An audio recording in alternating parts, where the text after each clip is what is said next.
जय हिंद, वंदे मातरम। आज मैं आप लोगों को मुंशी प्रेमचंद्र जी की एक रचना कर्मभूमि भाग 33 सुनाने जा रही हूँ। यह हमारा लखनऊ का सेंट्रल जेल शहर से बाहर खुली हुई जगह में सुखदा उसी जेल के जनाने वार्ड में एक वृक्ष के नीचे खड़ी बादलों की घुड़दौड़ देख रही है।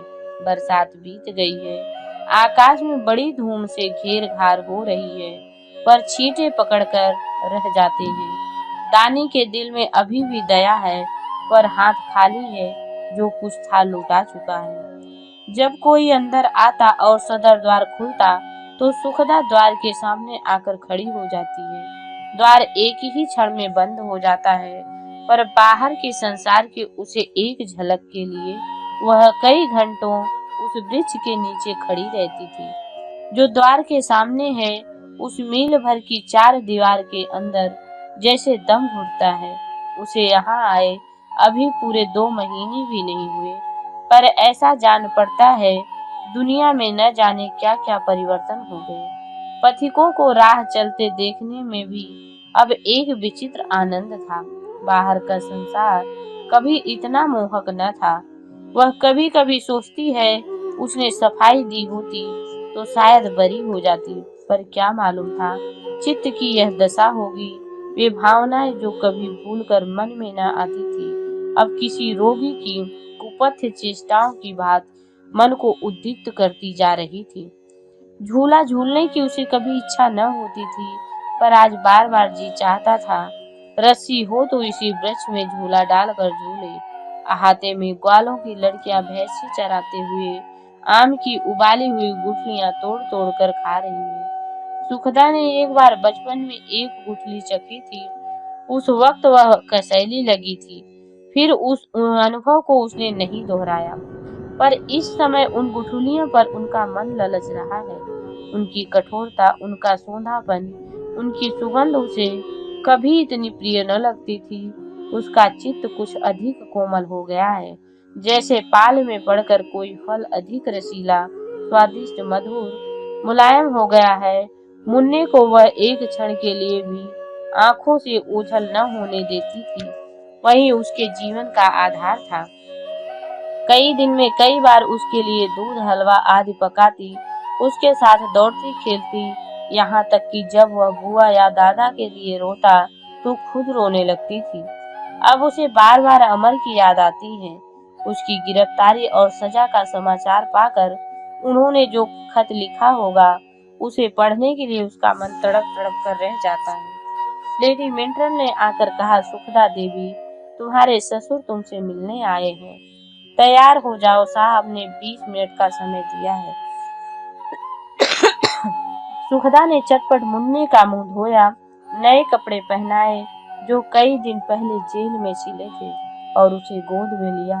मिंटल के साथ बाहर निकली, मानो पहले ही से तैयार बैठी हो। मुलाकात का कमरा जेल के मध्य में था और रास्ता बाहर ही से था। 1 महीने के बाद जेल से बाहर निकलकर सुखदा को ऐसा उल्लास हो रहा था मानो कोई रोगी शैया से उठा हो। जी चाहता था सामने के मैदान में खूब उछले, और मुन्ना तो चिड़ियों के पीछे दौड़ रहा था। लाला समरकांत वहां पहले ही से बैठे हुए थे। मुन्ने को देखते ही गदगद हो गए और गोद में उठाकर बार बार उसका मुंह चूमने लगे। उसके लिए मिठाई, खिलौने, फल, कपड़ा पूरा एक गट्ठर लाए थे। सुखदा भी श्रद्धा और भक्ति से पुलकित हो उठी, उनके चरणों पर गिर पड़ी और रोने लगी। इसलिए नहीं कि उस पर कोई विपत्ति पड़ी है, बल्कि रोने में ही आनंद आ रहा है। समरकांत ने आशीर्वाद देते हुए पूछा, यहाँ तुम्हें जिस बात का कष्ट हो, मिंटर साहब से कहना, मुझ पर इनकी बड़ी कृपा है।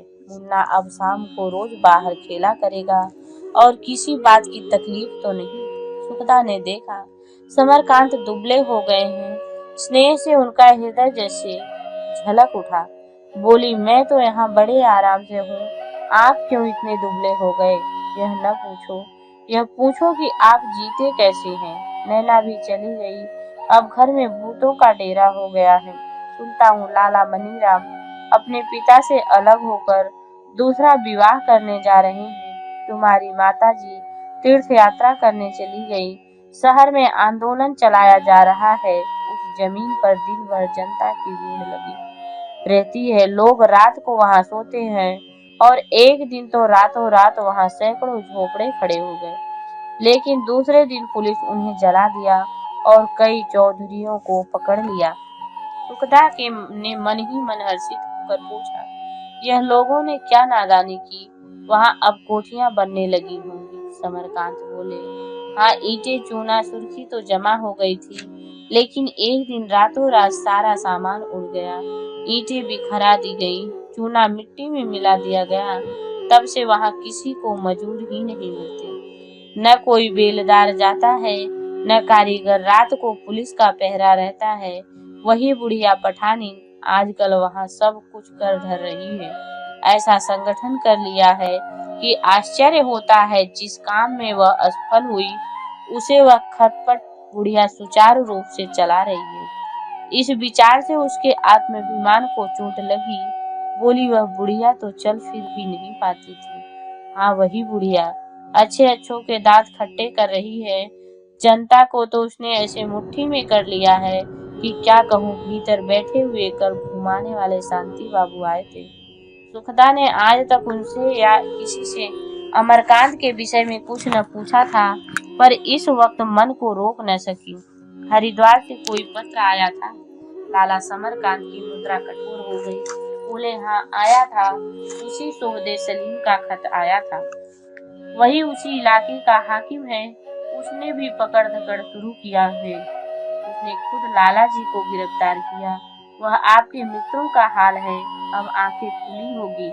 मेरा क्या बिगड़ा, अब ठोकर खा रहे हैं, अब जेल में चक्की पीस रहे होंगे। गए थे गरीबों की सेवा करने, यह उसी का उपहार है। मैं तो ऐसे मित्र को गोली मार देता। गिरफ्तार तक हुए, पर मुझे पत्र न लिखा। उसके हिसाब से तो मैं मर ही गया हूँ, मगर बुढ़ा अभी मरने का नाम नहीं लेता। चैन से खाता है और सोता है, किसी के मनाने से नहीं मरेगा। यह तो मुखमर्दी। देखो कि घर में किसी की खबर तक न दी। मैं दुश्मन न था। नैना तो दुश्मन न थी, शांति कुमार तो दुश्मन न थे। यहाँ से कोई जाकर मुकदमे की पैरवी करता तो एबीए का दर्जा तो मिल जाता, नहीं मामूली कैदियों की तरह पड़े हुए हैं। आप रोएंगे, मेरा क्या बिगड़ता है। सुखदा कातर कर, आप अब क्यों नहीं चले जाते। समरकांत ने नाक सिकोड़कर कहा, मैं क्यों जाऊं, अपने कर्मों का फल भोगे। वह लड़की जो थी सकीना, उसकी शादी की बातचीत उसी दुष्ट सलीम से हो रही जिसने लाला जी को गिरफ्तार किया है। अब आंखें खुली होगी। सुखदा ने सहृदयता भरे हुए स्वर में कहा, आप तो उन्हें कोस रहे हैं दादा। वास्तव में दोष उनका न था, सरासर प्रेम मेरा अपराध था। उनका सा तपस्वी पुरुष मुझ जैसी विलासिनी के साथ कैसे प्रसन्न रह सकता था। बल्कि यूं कहो कि दोष मेरा था, न आपका न उसका। सारा विष लक्ष्मी ने बोया। आपके घर में उनके लिए स्थान न था। आप उनसे बराबर खिंचे रहते थे। मैं भी उसी जलवायु में पली थी, उन्हें न पहचान सकी। वह अच्छा या बुरा जो कुछ करते थे, घर में उसका विरोध होता था। बात बात पर उनका अपमान किया जाता था। ऐसी दशा में कोई कैसे संतुष्ट रह सकता था। मैंने यहाँ एकांत में इस प्रश्न पर खूब विचार किया और मुझे अपना दोष स्वीकार करने में लेश मात्र भी संकोच नहीं लगा। आप एक क्षण भी यहाँ न ठहरे। वहाँ जाकर अधिकारियों से मिले, सलीम से मिले और उनके लिए जो कुछ हो सके करें। हमने उनकी विशाल तपस्वी आत्मा का भोग के बंधन से बांधकर रखना चाहा था। आकाश में उड़ने वाले पक्षी को पिंजड़े में बंद करना चाहते थे। जब पक्षी पिंजड़े को तोड़कर उड़ गया तो मैंने समझा मैं अभागी हूँ। आज मुझे मालूम हो रहा है वह मेरा परम सौभाग्य था। समरकांत एक क्षण तक चकित नेत्रों से सुखदा की ओर देखते रह गए, मानो अपने कानों पर विश्वास न हो रहा। इस शीतल क्षमा ने जैसे उनके मुरझाए हुए पुत्र स्नेह को हरा कर दिया। बोले, इसकी तो मैंने खूब जांच की, बात कुछ नहीं थी। उस पर क्रोध था, उसी क्रोध में जो कुछ मुंह में आ गया बक गया। यह ऐब उसमें कभी न था, लेकिन उस वक्त मैं भी अंधा हो गया था। फिर मैं कहता हूँ मिथ्या नहीं सत्य ही है, 16 आने सत्य सही है। तो क्या संसार में जितने ऐसे मनुष्य हैं उनकी गर्दन काट दी जाती है? मैंने बड़े बड़े व्यभिचारियों के सामने मस्तक नवाता हूँ, तो फिर अपने ही घर में और उन्हीं के ऊपर जिनसे किसी प्रतिकार की शंका नहीं, धर्म और सदाचार का सारा भार लाद दिया जाए। मनुष्य पर जब प्रेम का बंधन नहीं होता तभी वह व्यभिचार करने लगता है। भिक्षुक द्वारा द्वार इसलिए जाता है कि एक द्वार से उसकी तृप्ति नहीं होती।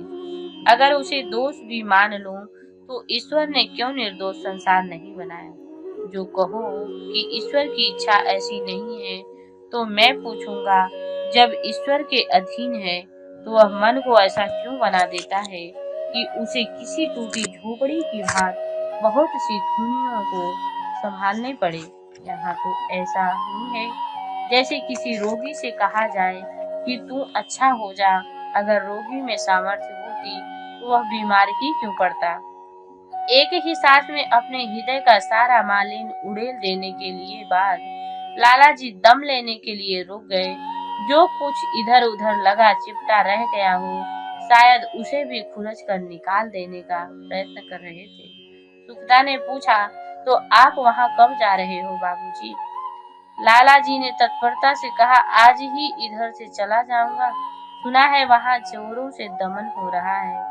अब तो वहाँ का हाल समाचार पत्रों में भी छपने लगा। कई दिन हुए मुन्नी नाम की कोई स्त्री भी कई आदमियों के साथ गिरफ्तार हुई है। कुछ इसी तरह की हलचल सारे प्रांत बल्कि सारे देश में मची हुई है। सभी जगह पकड़ धड़ हो रही है। बालक कमरे के बाहर निकल गया था। लाला जी ने उसे पुकारा तो वह सड़क की ओर भागा। समरकांत भी उसके पीछे दौड़े। बालक ने समझा खेल हो रहा है और तेज दौड़ा। 2.5-3 साल के बालक की तेजी ही क्या, किंतु समरकांत जैसे स्थूल आदमी के लिए पूरी कसरत थी। बड़ी मुश्किल से उसे पकड़ा। 1 मिनट के बाद कुछ इस भाव से बोले जैसे कोई सार्वगर्भित कथन हो, मैं तो सोचता हूँ लोग जाति हित के लिए अपनी जान होम करने को हरदम तैयार रहते हैं। इनकी बुराइयों पर निगाह ही नहीं डालनी चाहिए। सुखदा ने विरोध किया, यह न कहिए दादा, ऐसे मनुष्यों का चरित्र आदर्श होना चाहिए, नहीं तो उनका परोपकार में भी स्वार्थ और वासना की गंध आने लगेगी। समरकांत ने तत्व ज्ञान की बात कही। स्वार्थ में उसी को कहता हूँ जिसके मिलने से चित्त को हर्ष और न मिलने से क्षोभ हो। ऐसे प्राणी जिसे हर्ष और क्षोभ हो ही नहीं, मनुष्य नहीं, देवता भी नहीं, जड़ है। सुखदा मुस्कुराई, तो संसार में कोई निस्वार्थ हो ही नहीं सकता, असंभव। स्वार्थ छोटा हो तो स्वार्थ है, बड़ा हो तो बड़ा उपकार है। मेरा तो विचार है ईश्वर भक्ति भी स्वार्थ है। मुलाकात का समय कब गुजर चुका था, मेंटन और रियायत न कर सकती थी। समरकांत ने बालक को प्यार किया, बहू को आशीर्वाद दिया और बाहर निकले। बहुत दिनों के बाद उन्हें अपनी भीतर आनंद और प्रकाश का अनुभव हुआ, मानो चंद्रदेव के मुख से मेघों का आवरण हट गया हो। सुखदा अपने कमरे में पहुंची तो देखा एक युवती कैदियों के कपड़े पहने उसके कमरे की सफाई कर रही थी। एक चौकीदार बीच बीच में उसे डांटती जाती थी। चौकीदार ने कैदी के पीठ पर लात मारकर कहा, राण, तुझे झाड़ू लगाना भी नहीं आता, गर्द क्यों उड़ाती है, हाथ दबा कर लगा। कैदी ने झाड़ू फेंक दी और तमतमाते हुए मुख से बोली, मैं यहाँ किसी की टहल करने नहीं आई हूँ। तब क्या रानी बनकर आई हो? हाँ, रानी बनकर आई हूँ, किसी की चाकरी करना मेरा काम नहीं है। तू झाड़ू लगाएगी कि नहीं? भलमनसी से कहो तो मैं तुम्हारे भंगी के घर में भी झाड़ू लगा दूं, लेकिन मार का भय दिखाकर तुम मुझसे राजा के घर में भी झाड़ू नहीं लगवा सकते, इतना समझ लो। तू नहीं लगाएगी झाड़ू? नहीं। चौकीदारिन ने कैदी के केस पकड़ लिए और खींचती हुई कमरे से बाहर ले चली। रह कर गालों पर तमाचा भी लगाती थी। चल जेलर साहब के पास, हाँ ले चलो, मैं उनसे भी कहूंगी, मार गाली खाने नहीं आई हूँ। सुखदा ने लगातार लिखा पढ़ी करने पर यह टहलनी दी गई थी, पर यह कांड देखकर सुखदा का मन क्षुब्ध हो गया। इस कमरे में कदम रखना भी उसके लिए बुरा लग रहा था। कैदी ने उसकी ओर सजल आंखों से देखा, कहा तुम गवाह रहना, इस चौकीदारिन ने मुझे कितना मारा है। सुखदा ने समीप जाकर चौकीदारिन को हटाया और कैदिन का हाथ पकड़कर कमरे में ले गई। चौकीदारिन ने धमका कर कहा, रोज सवेरे यहाँ आ जाया करो, जो काम है वह करे, नहीं तो डंडे पड़ेंगे। कैदिन क्रोधी से कांप रही थी। मैं किसी की नौकरानी नहीं हूँ और न यह काम करूंगी, किसी रानी महारानी की टहल करने नहीं आई हूँ। जेल में सब बराबर हैं। सुखदा ने देखा युवती में आत्मसम्मान की कमी नहीं। लज्जित होकर बोली, यहाँ कोई महारानी नहीं है बहन, मेरी जी अकेले घबराया करता था, इसलिए तुम्हें बुलाया था। हम दोनों यहाँ बहनों की तरह रहेंगे। क्या नाम है तुम्हारा? युवती की कठोर मुद्रा नर्म पड़ गई। बोली, मेरा नाम मुन्नी है, हरिद्वार से आई हूँ। सुखदा चौंक पड़ी। लाला समरकांत ने यही तो नाम लिया था। पूछा, वहाँ किस अपराध में सजा हुई? अपराध क्या था सरकार, जमीन का लगान कम नहीं कर रही थी। 4 आने की छूट हुई, जिसका दाम आधा भी न उतरा।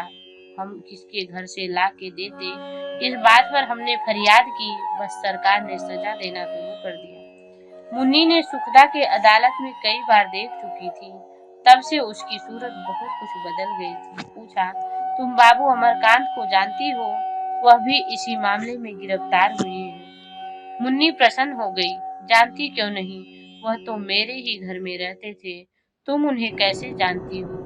वही तो हमारे अगुआ है। सुखदा ने कहा, मैं भी काशी की रहने वाली हूँ, उसी मोहल्ले में उनका भी घर है। तुम क्या ब्राह्मणी हो? हूँ तो ठकुरानी, पर अब कुछ नहीं हूँ। जात पात पूत बता सबको खो बैठी हूँ। हमारे बाबू कभी अपने घर की बातचीत नहीं करते थे, कभी नहीं, कभी नहीं, न जाना कि चिट्ठी पर न पत्थर। सुखदा ने कनखियों से देख कर कहा, मगर वह तो बड़े रसिक आदमी है, वह गांव में किसी पर डोरे नहीं डाले।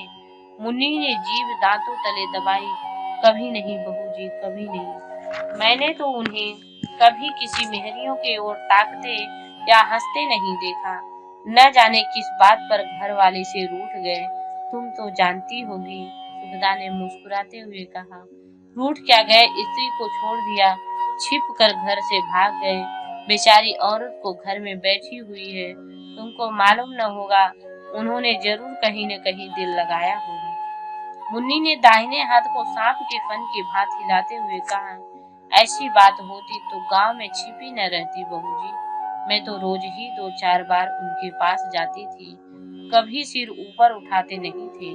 फिर उस देहात में ऐसी थी ही कौन जिस पर उनका मन मचलता, न कोई पढ़ी लिखी, न गुण सहुर। सुखदा ने नब्ज टटोली, मर्द गुण सहुर पढ़ना लिखना नहीं देखते, वह तो रूप रंग देखते हैं। वह तुम्हें भगवान ने दिया ही है, जवान भी हो। मुन्नी ने मुंह फेर कर कहा, तुम तो गाली देती हो बहू जी, मेरी ओर भला वह क्या देखते, उनके पाँव की जूतियों के बराबर नहीं। लेकिन तुम कौन हो बहू जी, तुम यहाँ कैसे आई? जैसे तुम आई हो वैसे मैं भी आई हूँ। तो यहाँ भी वही हलचल है? हाँ, उसी तरह की। मुन्नी को यह देखकर आश्चर्य हुआ कि ऐसी विदुषी देवियां भी जेल में भेजी गई हैं। भला इन्हें किस बात का दुख होगा? उसने डरते डरते पूछा, तुम्हारे स्वामी भी सजा पा गए होंगे?